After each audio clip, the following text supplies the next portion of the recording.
Hey everybody, Taylor Mitchum here along with Evan, and on this very first Q&A Monday, we are going to talk about UAS insurance. I just want to give everybody a couple more minutes to get on so they can see everything, get a few more viewers. So Evan, how are you doing today? I'm doing very well. Thank you for having me. Good. I'm really excited to have you. I hope everybody else is really excited too, because this is going to be very informative.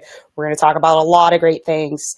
And so, like I said, we're just going to give everybody another minute or two to get up and into the broadcast tonight about UAS insurance with our insurance expert, Evan. So, All right.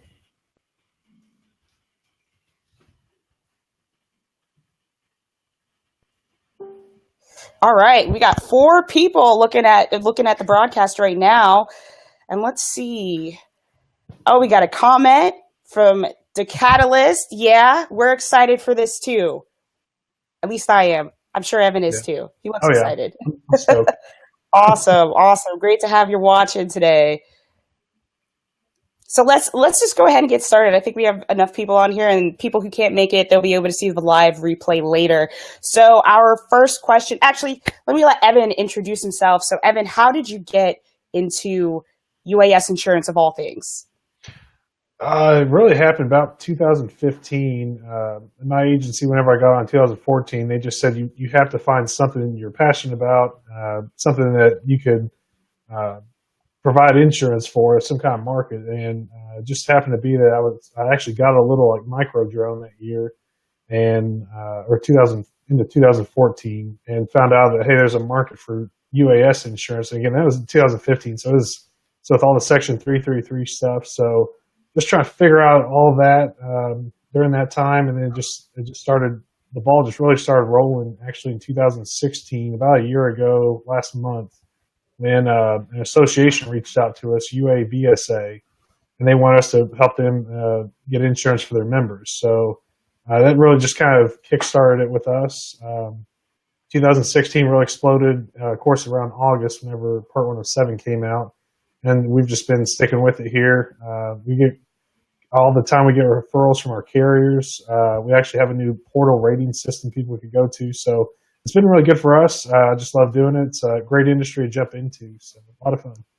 Oh yeah, great. And I mean, we have a lot of fun too, obviously, as pilots. And Oh, yeah. so, yeah. So can you guys hear us? Everybody who's watching, can you hear us? You put in the comments below if you can hear us and see us. We look okay. My hair looks okay.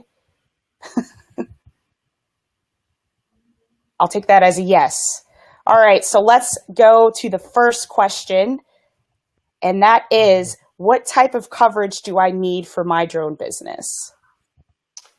And I'll preface So that with it really depends on your niche. But I'll let Evan go into the details of that.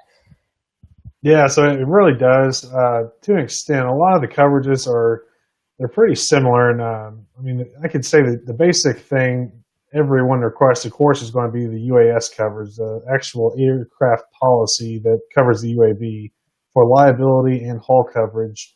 That's what we see the most requests for, and that's what we also have that portal rating system for, just real quick and easy. But that's all. It only covers though the liability pertaining to the actual UAV. So if you hit someone with it, you hit a building, a person, a car, whatever, that's going to be covered. But if it's something else outside of that, it's actually not going to be covered. There may be instances where you can actually have coverage. Most policies are now containing what's called premises coverage. So it's those operations where you may be at your venue, but the UAV doesn't cause the damage. Maybe you bump into a candle at a wedding or something like that and set the place on fire. So in that kind of instance, that's where premises coverage would come in place. Um, of course, if you start to have a business with a brick and mortar type location where you actually go to an office, you may have like some computers, maybe a small staff or some people, that's not going to be enough coverage. That's where you need to look really the general liability policy, and maybe even some property coverage if you have a lot of equipment, that sort of stuff. So, of course, there's all kinds of other coverages we could touch on here, but those are going to be the two main ones we get the most requests for, especially from operators, just maybe a one-man shop, one woman shop, and they're just needing something to get started, start getting those initial contracts going. Most people are going to require general liability and the UAV insurance coverage. Okay. Okay, great. And our second question is, what type of coverage do I need as a freelance pilot? Yeah, so it's about the exact same thing, but as a freelancer, I mean, it really comes into the type of clients you're also going to be coming into contact with. I've seen requirements for some people that they may say, I need $3 million of UAV liability, 1 million, 2 million general liability coverage. They may also require workers' comp, or maybe it's a waive that as a freelancer, though, if you're just working for yourself, depending on the state, obviously. So that's the thing with freelancers. I mean, it just depends on how your clients are requiring you to have insurance. But most of the time, it's going to be just general liability and UAV coverage, and you'll be fine. Okay, okay. And we actually have a question from the audience right now that's related to this. From Kelly, if you're working out of a home office, do you still need general liability coverage? Yeah, so that's a good question. There is some. If you're working out of a home office, you're not going to have that kind of the exposure that a lot of people do. Just on the coming to your business, obviously, you're not going to be having a lot of clients come to your home, so that's not going to really matter. But most people are going to require general liability. We're fine to write just the UAV liability because, again, there is premises coverage in there. But it's when you start getting those requirements, though, where people say you need to have general liability coverage. That's where I see a lot of people that work from home. That's the issue they come into. Most general liability policies don't cover the UAV operations. So, again, if you're walking in to a client's office and you do something like that before you're even flying, the policy may not cover that because it's not part of the UAV operations. So, again, that's just another part to think about whenever you're shopping for coverage. Just, okay, do I go into a lot of clients' businesses? Am I doing any ground photography also with this? Because, again, that's not going to be covered under the UAV policy. So. Okay, okay. So the short answer to that is it depends. It depends, yeah. It's like all insurance. It depends. All right. Okay. Okay. And I'm getting a few more questions about per job coverage. So let's just go ahead and talk about Verifly versus yearly insurance. And DeCatalyst specifically asks, can you do coverage per job? You can. That's exactly what Verifly is there for. It's those people that don't want the cost of an upfront annual policy, because it starts about $7.95 a year is what we're seeing on average. But at Verifly, I believe it's about $10 an hour right now. They've got some options where you could extend the hourly range. You could also, I believe now you can go up to like 2.5 million of total coverage per job. So that's where Verifly, I mean, it does have its place in the market. I would say, though, if you're doing it, if you're operating more than 80 hours a year, though, on your UAV, it's worth it to get that annual policy. That way you're not going to the app 80 times in the year to set up coverage. Plus, there may be a couple jobs where you could possibly forget about it and you won't even have coverage. So I do want to caution people doing trying to do it per job. It is good for budgeting, obviously, but you can always forget about it. Something could happen with, I wouldn't say something's going to happen with their server, but they may be doing system upgrades. Servers cannot be there. So with that, I mean, I would caution you on that, doing the per job. Most of the time, though, with the UAV policy, the annual basis, you don't have to schedule the jobs. There's one or two policies out there I've recently come across, though, where if you get the general liability policy that has UAV coverage with it, you will have to actually schedule each and every job. But that's mainly right now for the video production industry. Okay, great, great. Here we go. We got another question from Keenan. He is asking, well, he's saying, I'm struggling to figure out how to spend less than $5,000 annually in liability to cover 4 UASs, even though I fly one at a time. So I guess his question is, can he get coverage for less than $5,000 a year on 4 UASs? That's a tough one. There is a policy out there. It is written with a carrier. Lloyd's of London actually will do it. I haven't read fully into the policy yet. We haven't really written a whole lot through them.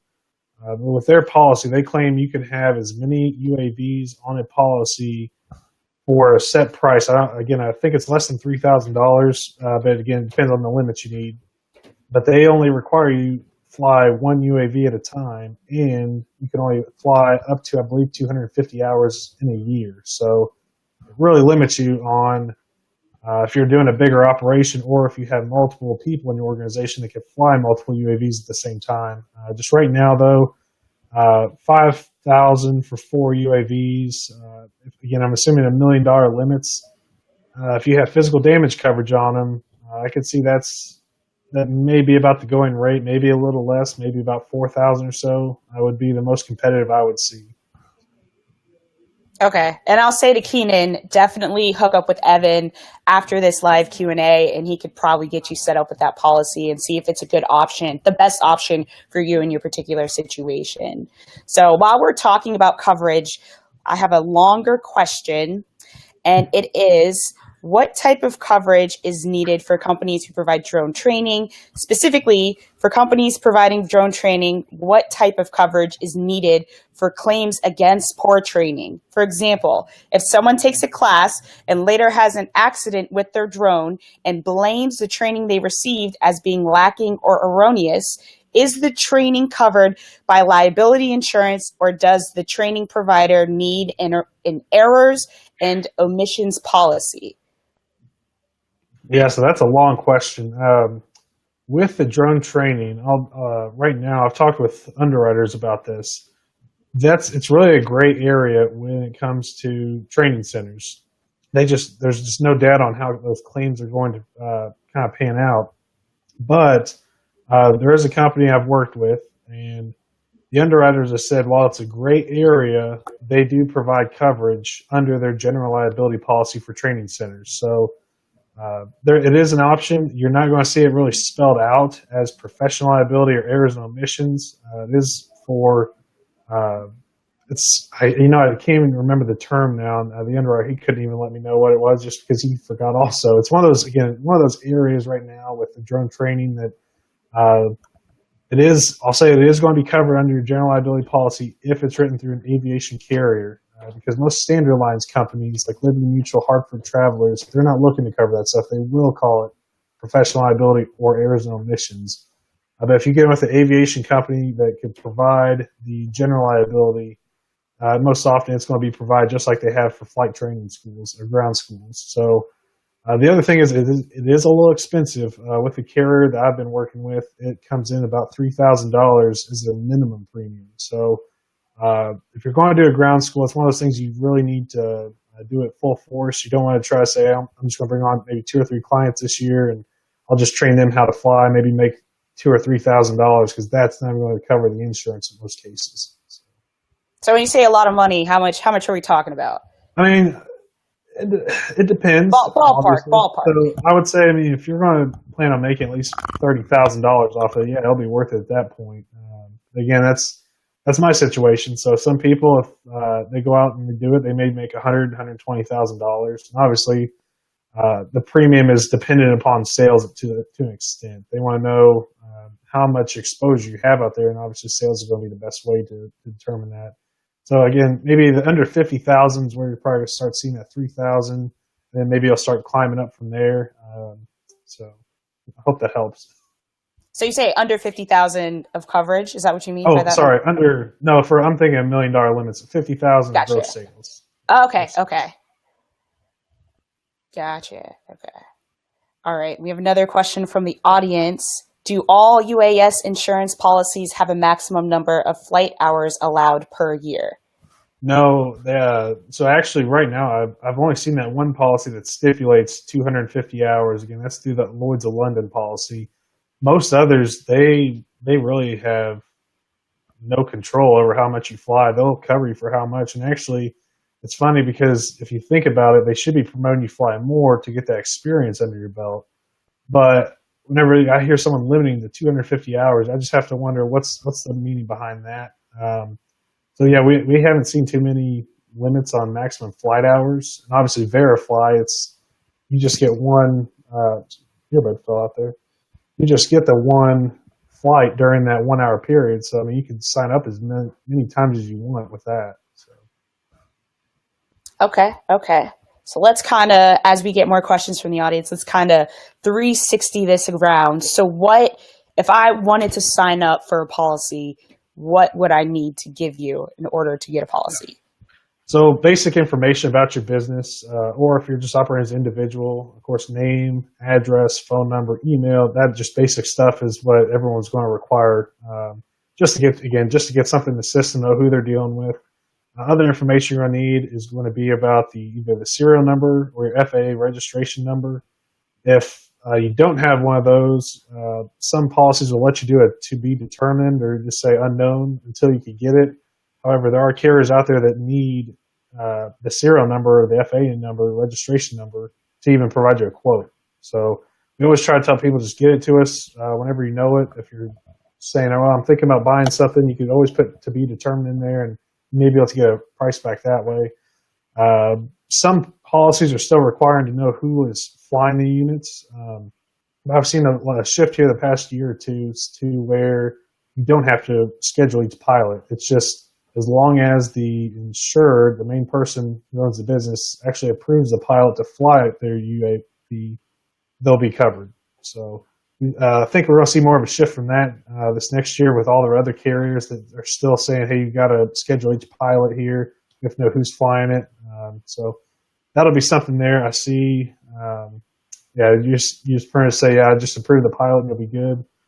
The last bit of information you would need to provide to get coverage, really just what kind of limits you have. If you need people listed as additional insured, if you are leasing your actual unit, that's kind of stuff you need to at least know up front to put on the policy. And then finally with us, we just need to know what kind of payment option the insurer is going to use. And again, the portal system out there, we're one of the few agencies that have received it in the country. We've been able to bind policies by just people going to the portal and just paying through their credit card or PayPal. If you wanted to set premium finance agreements, you could always tell your agent that. Again, startups always have a difficulty, just paying large sums of money up front. So you could always talk to your agent about getting a premium finance agreement if that'll help you to break down the cost, at least to a somewhat monthly kind of expense. Okay, and just to be clear, typically most policies require you to pay the whole year of premiums up front.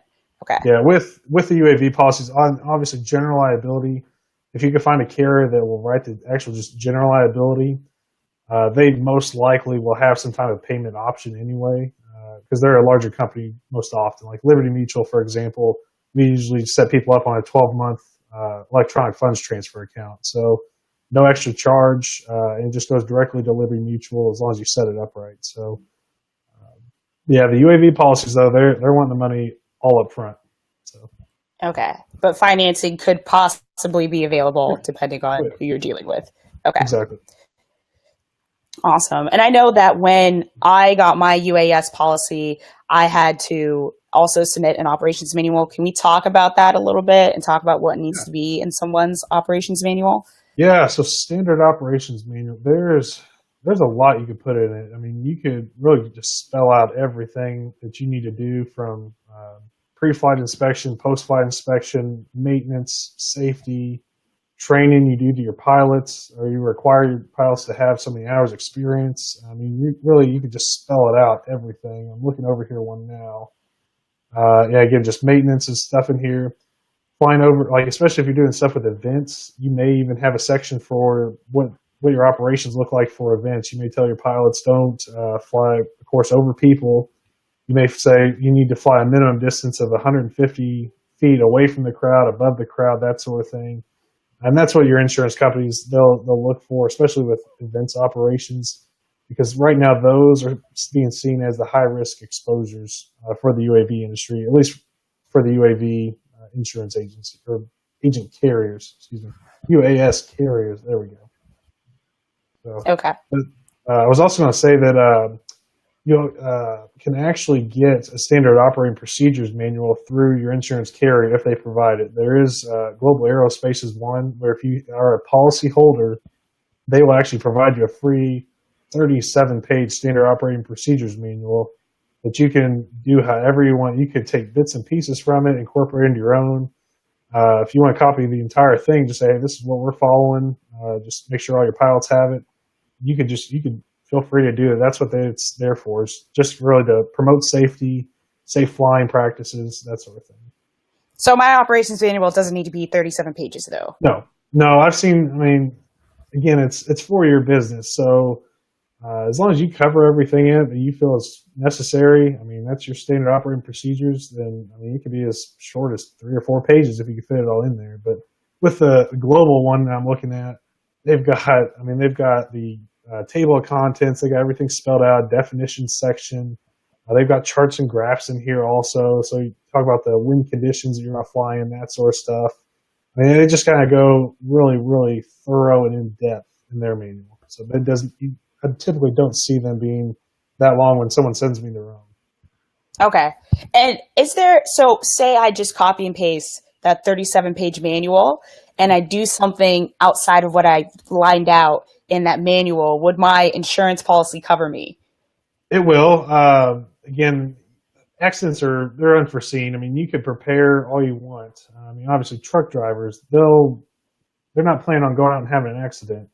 Same with UAS operators. I mean, insurance is there for those unforeseen events. So if you're operating at least within your standard operating procedures manual, it's not going to be an issue. We also have talked with underwriters that said if you make a flight and you cross into unauthorized airspace that you don't have access to and you hit someone there, they're not looking to deny the claims for that type of stuff yet. So we haven't seen many liability claims come up, but the carriers are under the impression that they don't want to be denying a lot of claims right now if you have a policy, just because they don't want that bad reputation of, well, you were outside of your authority here. We're not going to cover this. So.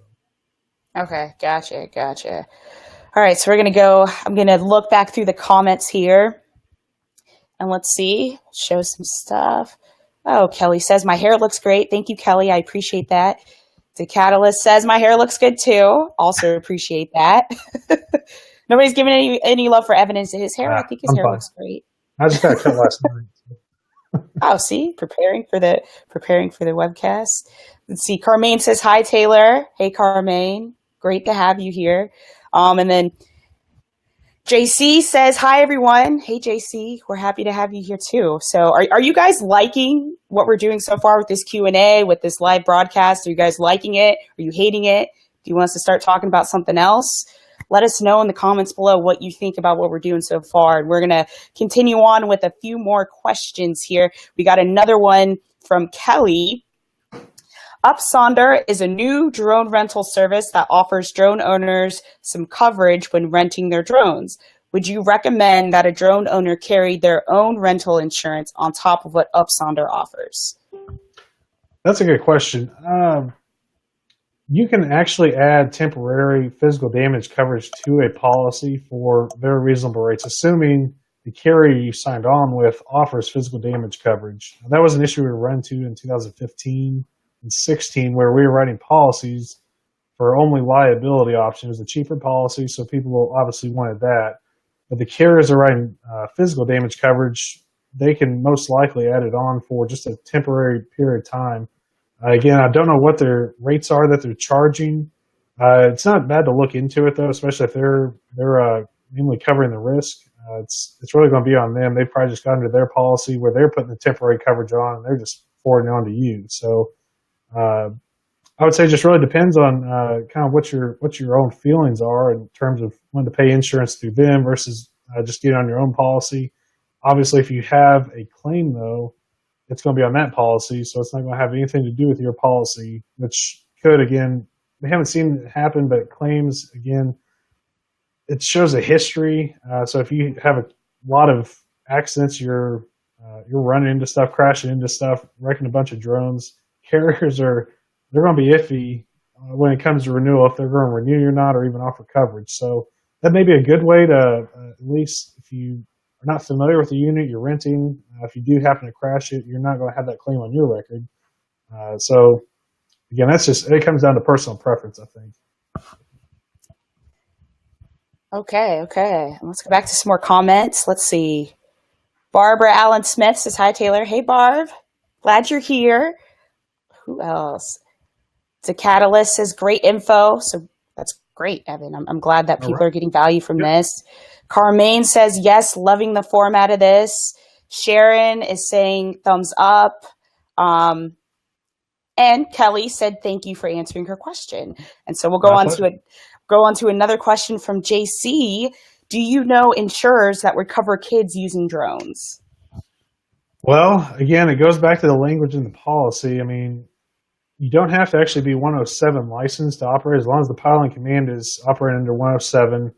They can technically say whoever they want to approve as a pilot, but again, I would caution the operator if you're going to have a kid fly it. You may just want to have them stick with the smaller drones. Again, if you have a really expensive model, like over $1,000, I mean, obviously you got a lot into that. I wouldn't trust my kid when I get one to fly a $1,000 drone around. So again, that's also personal preference. I don't think though it's going to be covered by a lot of the insurance carriers just because the kid just doesn't have that kind of experience. So if you spelled on your standard operating procedures manual that you have to have so many hours of training before you're flying commercially, that sort of thing. I mean, I haven't seen an issue where a kid's been on a policy. I haven't had anyone request that, but I would say I would not let someone drive a UAV or pilot a UAV if they don't have a driver's license. So if I were, okay, let's say I'm having, oh, sorry, JC just responded. She said that her kids fly her Spire. And so just from what I know about JC, she actually has a company that teaches kids how to build and fly and code drones. And so what type of insurance policy should she get to protect herself? Well, in that kind of case, I mean, that's the thing. Are you doing it more is it for hobby use or is it for commercial operations? I mean, if you're doing the training, we've got customers. They've got a operation where they go to schools and they actually train kids how to fly. So in that kind of case, I mean, there's going to be coverage there. If it's more of hobby use, though, I mean, the insurance carriers right now, outside of Verify, they're not looking to cover hobby use. So again, you're starting to tiptoe in kind of that area there of how far can I push this carrier to afford me coverage. Again, it just really also depends on the type of accident. I mean, if the kid just doesn't know what they're doing and they crash into something, then I mean, it's going to be covered, but again, it's going to leave a bad taste in the insurer's mouth just for the fact that you're giving someone this valuable piece of equipment, but they may not have that kind of training. So again, not sure if I helped answer that or not, but again, flying with kids is kind of the muddy waters right now, just because it's hard to answer that to see how exactly it's going to play out, just because we haven't seen those type of claims yet. Okay. And she says it is for hobby use, so that would probably be a little easier than something on the commercial side, right? Yeah, again, Verify is going to be that option.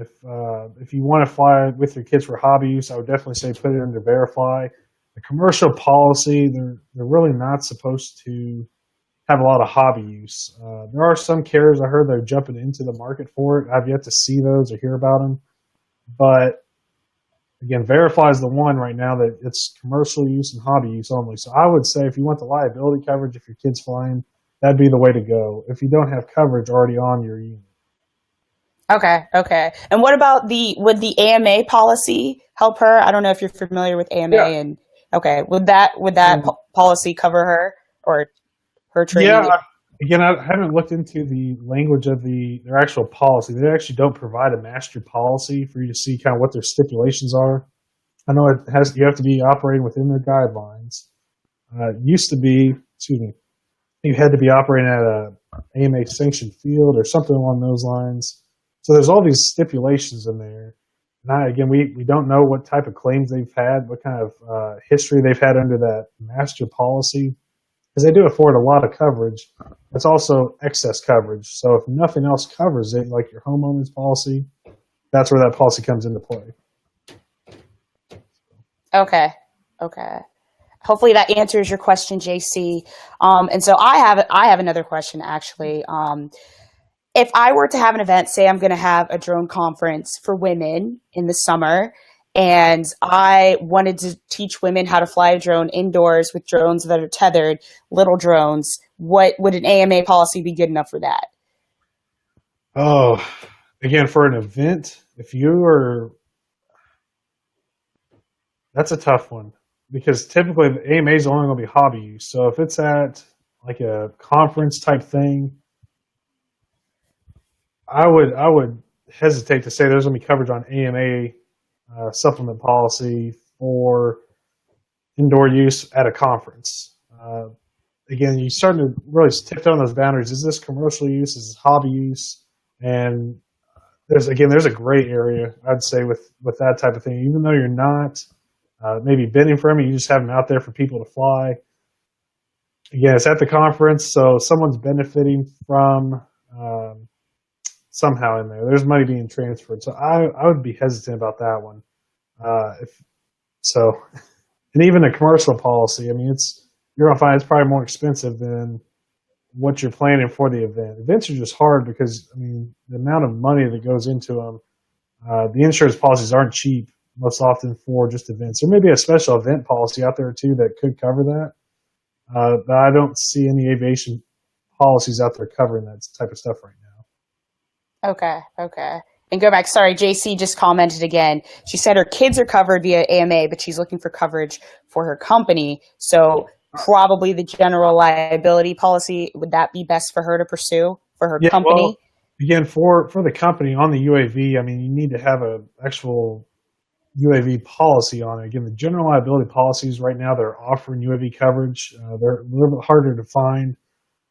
Some of them are pretty expensive also just to add on the UAV coverage. But we found out that Hartford, as of Saturday, they are starting to add on coverage for certain types of industries. So like real estate agents that just are doing incidental drone flights, or I'm trying to remember here, there's a couple different classes, some construction companies that may have a UAS they're flying just to get pictures. It's really limited. It's not for full-on drone companies. People are doing it as full-time operations. So, and there are some there. Well, you say that there's. Let's see. I just saw that comment come up here about special events. I wouldn't say it's not. I wouldn't say that there's not a policy out there right now. It's just maybe we haven't found it yet. Again, there's all kinds of carriers that do just special event type coverages. So, like I know the Philadelphia Insurance, they've actually started adding on UAS coverage for some types of operations, mainly commercial videography or film production, and they also provide events coverage. I wouldn't say it's going to be too far off before you're able to get the the UAV coverage in that special event type coverage. So, again, to say it's not out there right now, it's just you probably have to search a little bit harder for it. And again, that's part of the agent's job is to find that, and I'm still looking for it also. So, I'd say give it another couple months, maybe a year, and it'll be on a lot more policies. Okay. We got another question from Decatalyst. What happens if a 107 pilot with a policy crashes while flying for hobby use? Yeah, so another important thing that carriers are wanting us to get through to the clients, there is a difference between hobby recreational use and practice. So practice, that's mostly what we see people doing. They're really trying to hone in their skills. They may be getting stock footage while they're just out. They're flying for hobby, but really they're maybe looking to use that footage later on. So while they're not actually getting paid to do anything, if they're doing it, again, to help practice, that's where we're going to see coverage actually being extended. And I couldn't tell if did the feed freeze or we're still good. I think we're still good. Guys, are we still, everybody who's watching, are we still good? Can you guys hear us, see us? Well, not us, Evan. Evan's the only one on the screen, but just making sure. It did freeze for a second for me, but I think we're still okay. Okay, yeah, it looks like we're back on. So okay. Yeah, that's what I was trying to get back to again with hobby use. Are you really doing it just for pure recreation? Are you racing with it, or are you actually practicing? So if you do say your intended use though is going to be for hobby recreational use, there are carriers that want that. As long as you're not doing it more than like 10-20% of the time with the UAV, I mean, they're going to cover that. They see it as practice.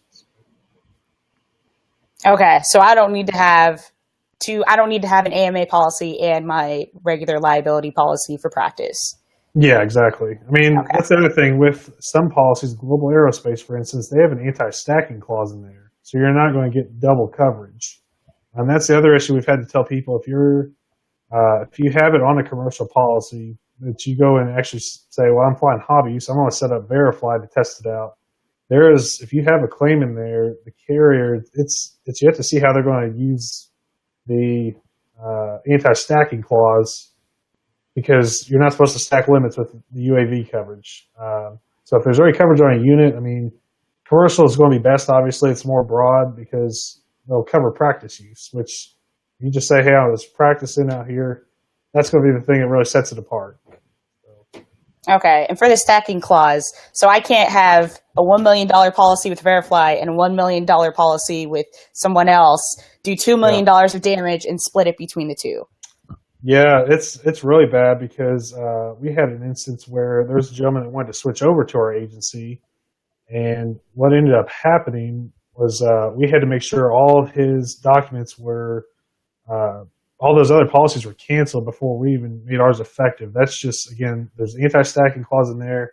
Also, it's kind of bad blood between carriers if you have two policies going. Again, aviation carriers don't want to have to deal with a claim when there's two policies going concurrent. So don't recommend having two policies going at once. And again, with AMA, that's even harder because you really don't have access to that policy to see what they're looking to cover and those stipulations. But most likely there is an anti-stacking clause. Actually, I take it back.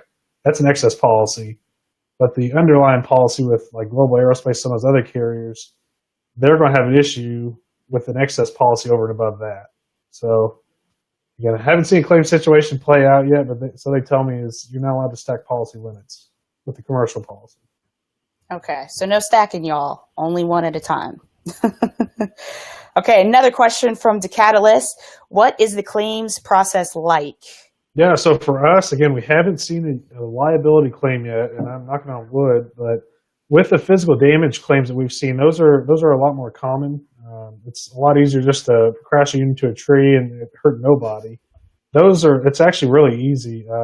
Most carriers now have a 24-hour number, so if you don't call your agent, if it's an after-hours type of deal, you can call the carrier and say, hey, crashed my unit and I need to start a claim.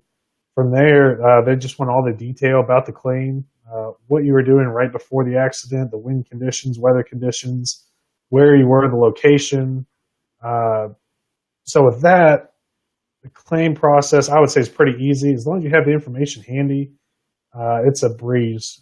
We so far haven't had a claim denied either. We actually had a gentleman that was flying in the Virgin Islands. His UAV fell off the back of a boat, sunk to the bottom of the ocean, and most carriers prefer if you could salvage the unit so they could possess it, and then they could either sell off for parts or whatever they do with it.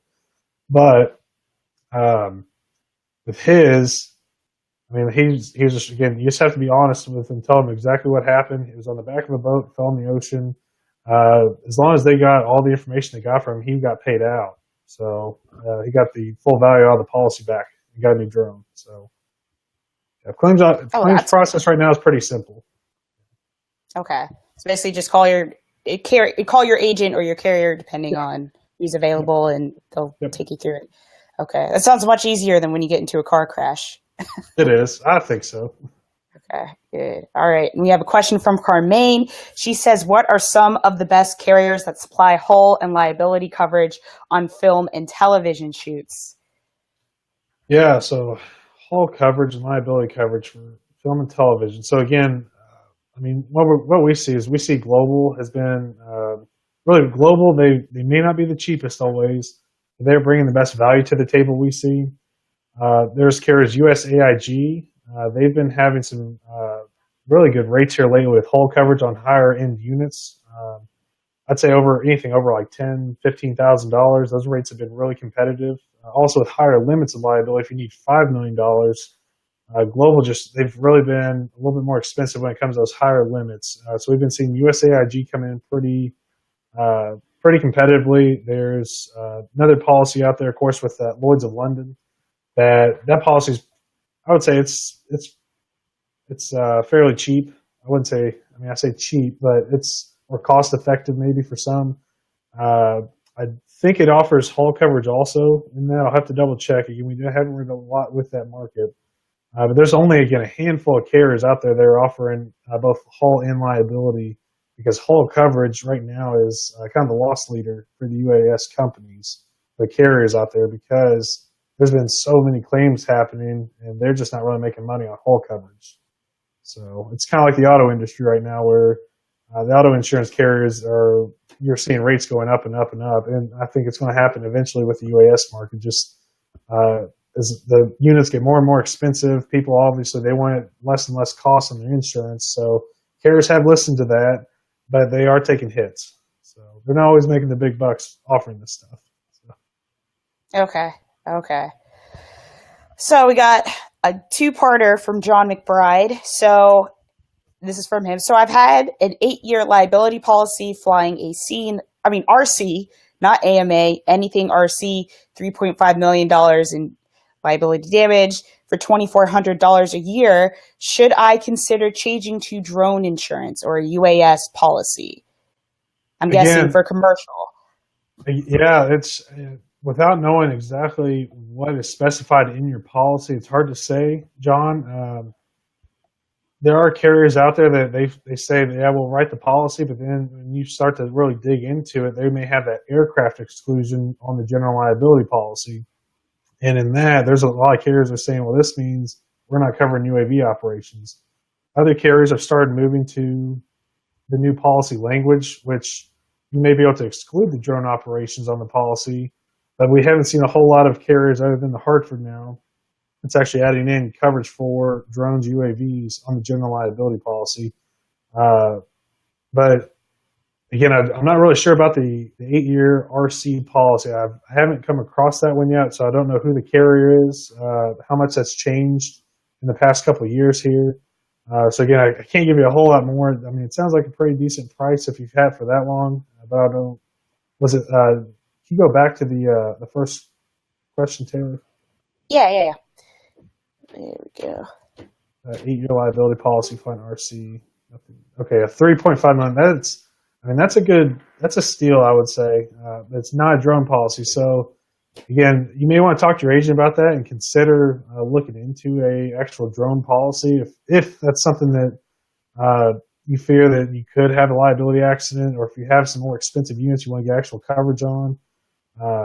Again, I haven't seen a whole lot with the RC policies out there. So again, I can't really tell you a whole lot about that. But $2,400 for $3.5 million, that's a decent rate if you have multiple units, I would say. Okay, and John said it's an old liability policy, not a drone policy. Yeah. So yeah, I mean that's the thing. I'd say you're going to be tiptoeing there if a claim comes up with it. So only liability, not replacement. Okay. Yeah, so I would say it wouldn't hurt to shop it. I mean, there's no commitment to at least shop the coverage with your agent. And you can even go, again, we've got a portal. If you wanted to, you can just check it out there. Again, no commitment. At least you'll know, hey, maybe I need to switch to this option. There's some better terms in here. Maybe I get a little bit better service, better value out of this policy than one I currently have for 8 years. I mean, if you've gone 8 years with it also, a lot has changed in the past 8 years with this market. So there may be some extra coverages you may not have known about that you can get out of it.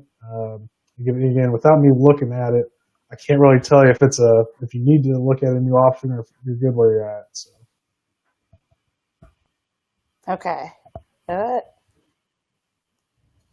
And John says, here, I'll just post John's comment. He says, only liability, not replacement. I'm a 30-year RCer.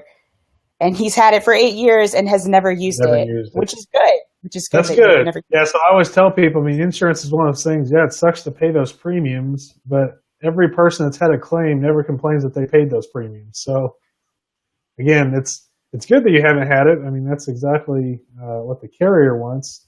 And obviously, it's been good for your record, so you haven't had to deal with the claims process, and that's a good thing also, but again, I always tell people you never hear people who have had a major claim complain about paying their premiums. So. Of course. Okay. Another question from Decatalyst, and he says, do you limit where I can fly? Do I need extra coverage for out of state or international? No, so believe it or not, under at least with the global aerospace policy, it's worldwide coverage because they are an international carrier. They are able to provide coverage all over the world. So we've got clients that have gone to Indonesia, Australia. As long as they're based in the U.S., we can write the policy. So again, it's you could fly wherever you want. The issue you're going to run across though is claims handling. If you're in another country where the carrier may not have a claims person, or if they're operating on, of course, like a totally different time zone. So that's something to consider if you're flying internationally. You just need to make sure you're also able to get in touch with the company. I think Global has an option for you to go onto their online site, at least get the information to them. You can always email it, get that to them or to your agent to start the claim process. That's the only thing I would caution with international flights. Now, the general liability policy, on the other hand, it depends on the endorsement you have. There are some carriers where you cannot actually operate in certain states if they're not licensed in those states. But for worldwide stuff, that it starts to get kind of iffy on which carriers are in which countries. And of course, they're going to want to know what countries you're planning on going if it's offering general liability coverage. But again, the UAV carriers, since they do a lot with the airline industry, they're all over the place anyway. So they make it worldwide coverage. There is, I think it's USAIG. They have only certain company or certain countries listed on their policy where you can fly in also. Again, as long as you just look it up where on the policy it states what the territory is for the coverage, I mean, that's what you'll want to be looking for. Okay. And do you suggest before I, like, say I'm going to go out of the country and do a project, do you suggest double checking with our agent or with our carrier beforehand? Okay. Yep. Oh yeah, definitely. I mean, you definitely want to make sure if it doesn't specify worldwide coverage, you want to know exactly what countries, what states that the carrier's licensed in or that they're letting you operate in. Because that could be an issue. You may not have coverage if you go to, for instance, like a war-torn country where carriers just say, we're staying away from that, we're not covering anything. You're going out there to maybe news gather or something like that. So I would definitely double check before a major travel excursion to see if there's going to be coverage there for you. Great. And another question from Kelly. How much is a typical deductible? Oh, yeah. So on liability, right now we have not seen any deductibles for UAV coverage. On general liability, you can specify a bodily injury, property damage deductible. But believe it or not, it kind of makes the underwriters uneasy because it throws another step into the liability claims process. But with physical damage coverage, we typically see a deductible of 5% of the insured hull value. And the hull value is also, it's not like it's a set limit. And you could say on your Phantom 4, you want $2,000, $3,000 of coverage. As long as you're willing to pay for it, they will extend that coverage to you, but you will not get more out of it than what your unit's worth, or at least the currently valued unit, same make model. So again, deductibles, it's usually 5%. We've seen some policies about 10% deductibles. It really does not lower premiums like people think it will, though. It may be a small percentage, but it's not going to be a whole lot to warrant paying another 5 or 50% more on the deductible. So. Right. Okay. Another question from Decatalyst. How do you value custom drones? So with custom drones, we've seen a lot of those. Really, it's on the agreed value basis. So if you say, "Hey, I built this unit custom. I've got these motors, these props in this frame, this sort of thing." If you kind of work out your unit costs, you could say, "All right, I need $20,000 to replace this." So with that, again, it doesn't get to us insuring the actual unit for what it's worth. It's just really whatever you say, hey, I want this amount of coverage, that's what you'll get. The only thing you have to be careful of is if you say, well, I don't want to pay that much in premium, I'm going to insure my unit for only $10,000, but it costs me $20,000 to insure it. You're not going to get the full value out of it. You're only going to get $10,000. So that's just something there that the carriers, that's what they've typically done, is just whatever the agreed value is, that's what they go with. So you just really need to make sure you know how much you have invested into your unit if you are going to build a custom one and insure it.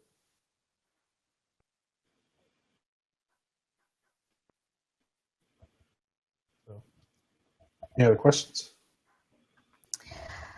No other questions from the audience. Kelly said she had to head out. Thanks, Evan and Taylor, for putting this together. Great info.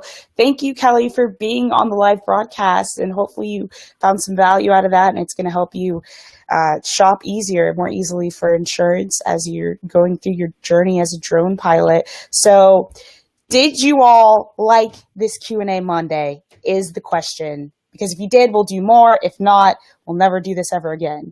So tell me in the comments below, did you all like this Q&A Monday?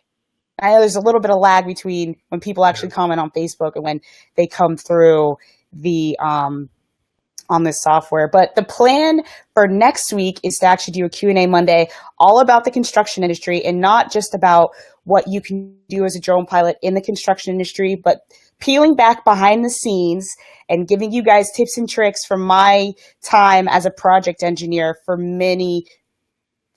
a year and a half, but through the different projects that I've done, both union, non-union, large contractors, small contractors. So let's go through the comments. Oh, DeCala said, I liked it. Sean said he loved it.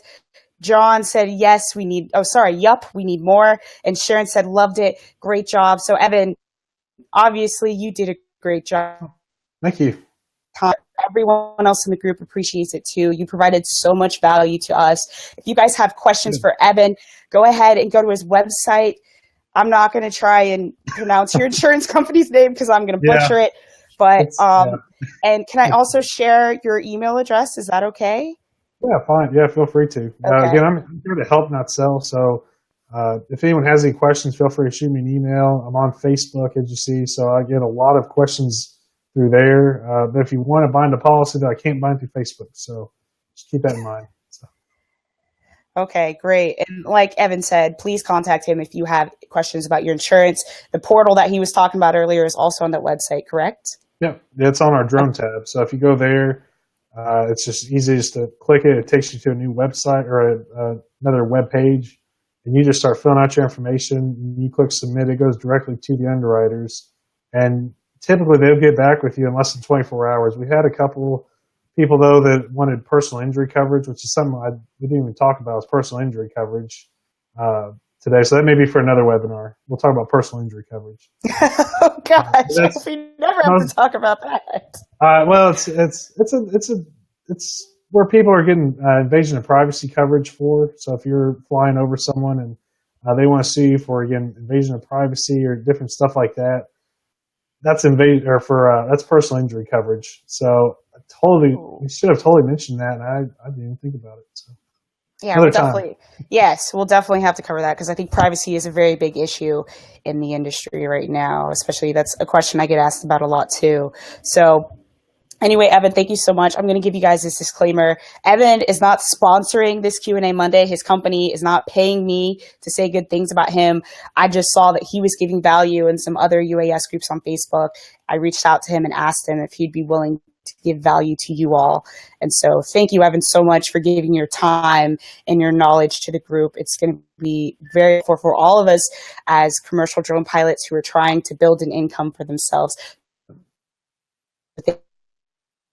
Tuned in next week, 8 p.m. Standard Time in the Drone Pilot Profits Group for everything about construction. Y'all have a great night. Thanks, Evan. My pleasure. Thanks.